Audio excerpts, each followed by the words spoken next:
pretty much a fourth of the state. First off, I want to applaud pretty much all the way around, because not only did you say the right words, you said them pretty well. It's real, and I can tell that it's not fluff. It's a passion. And having spoke to at least one or two people about broadband issues,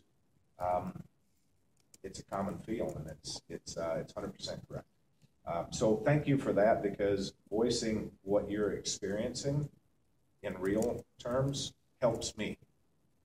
Do I have all the answers? Absolutely no, I do not. But I want to start with, it helps immensely when you're talking about connecting networks or computers to separate into the different types between wireless, DSL connections, and Wi-Fi, so that we know what medium we're talking about, because that's going to impact each one of you differently. And I try to use my words carefully when I'm talking about wireless or DSL. And I'll go ahead and say, I am in the DSL business. How you use it, what you do with it, it's all good. It's all great. But think back and listen as we heard the mix of whether it be a wireless connection in a mobile vehicle. Well, that's not a DSL connection. It's something other than that. As Harlan talked about, and I'm not sure because of the terminology we use.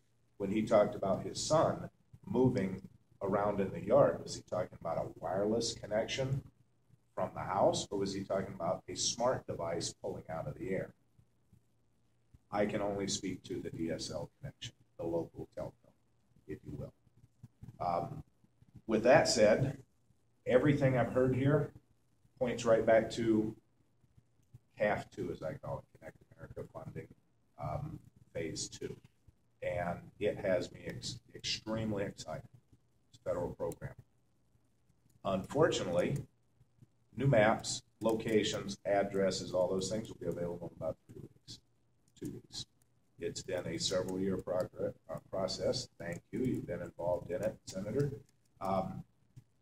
In a nutshell, it is very similar to the concept of REA from the 1930s.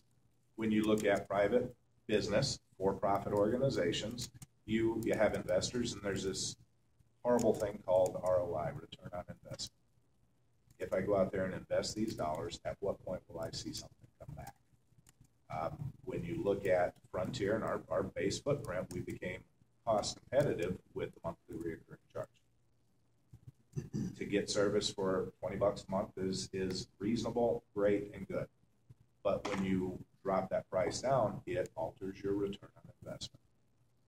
When you look at some of the rural areas, and Candiota County is in extreme need of additional networking, however you want to do it. Extreme need. It impacts our social events, our lives, rearing our children, our medical stuff, our education, and that in turn translates into where do we sit in the world? How do we compete with the world? Look past the next county over, and let's look at the world. How do we compete in the world? Connect America, phase 2. It's going to help us. Is it the final answer? No, it's not. I'm extremely excited, and no secrets here. The secret documents come out in about 3 weeks. These are from FCC.gov. If you look, and I only printed a couple. I'm going to go this way, and we'll start with the hierarchy here and let you look. If you look, here's Candiota County. The green areas are eligible for CAF funding. The funding translates into a dollar amount per household contribution. It does not cover the cost. Unofficially, my math in my very small area, this is across the United States, but when I look at it, the funding does not cover 50% of the cost to build out, but it fits my return on investment. I'm able to, it works. The dollar amount in Candiota County, Frontier Communications will be receiving $27,551,367 to build out to what are deemed to be unserved areas. So we built out to a download of 10 meg minimum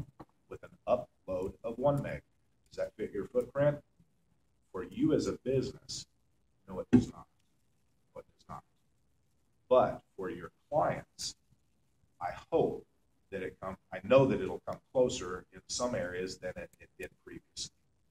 When you look, you've got to have a standard, and after much debate, the standard with the program came out to be 10 and 1, which is, for some areas, it's the first step into some type of connectivity.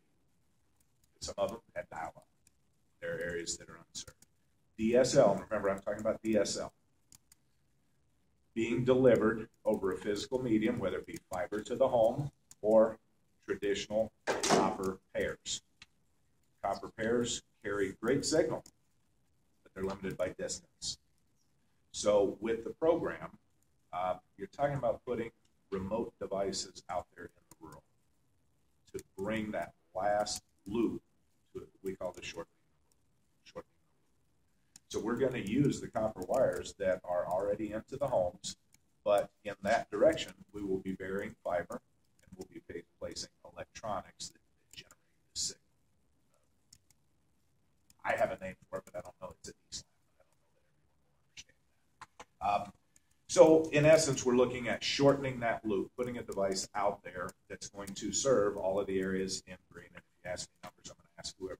If you have this Frontier have that whole area now. CenturyLink has some. CenturyLink has some, and the document is out there. Just do the areas where you have. It's correct, and it's within a census block. It's not within a town.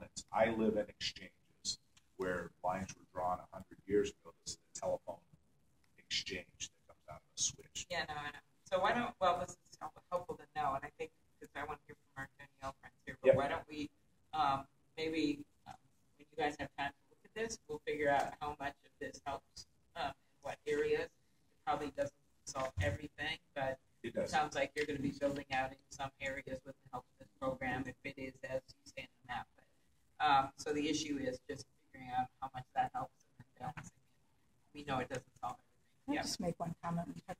We have DSL. We live 5 miles outside of town. Got a brand new computer, hoping that part of the issue is where computers have the guy out. It spins and spins and spins. We're 5 miles out of town. I live 4 or 5 miles from where I work. DSL is a huge problem. And I'm sorry, where were you? We're just north of Eagle Creek. Which CenturyLink. CenturyLink. But what's your upload versus your download? I mean, that's where a lot of this gets into, right? You got, say you have a 10 meg download, but you only have, and maybe not even 128.